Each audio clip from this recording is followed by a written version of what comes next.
जय महाकाल। एक बार एक महात्मा बीमार हो जाते हैं।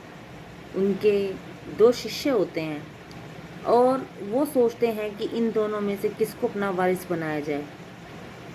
उनकी बीमारी के चलते हुए वो अपने दोनों शिष्य को दो फल देते हैं और उनकी परीक्षा लेने के लिए उनसे कहते हैं कि इन फल को ऐसी जगह जाकर खाना जहाँ तुम्हें कोई देख ना सके।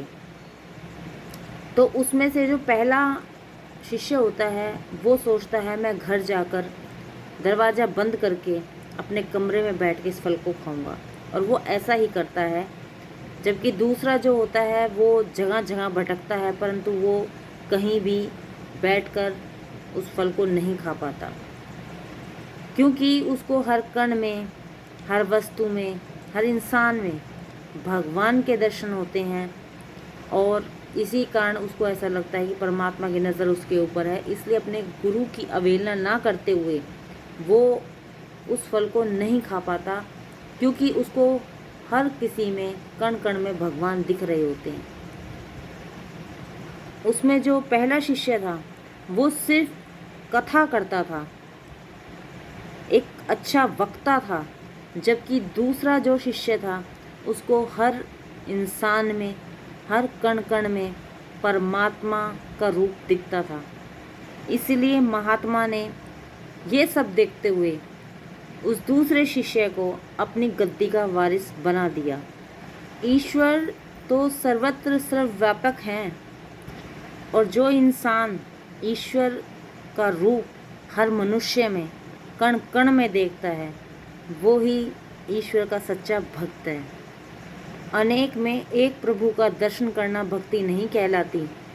जो सभी में उसी तत्व का दर्शन करे वो ही महाज्ञानी है। ज्ञानी एक में ही अनेक का लय करता है। जैसे कि हनुमान जी ने सीता जी को राम जी की मुद्रिका दी थी और उन्होंने उस अंगूठी में प्रभु राम के दर्शन किए।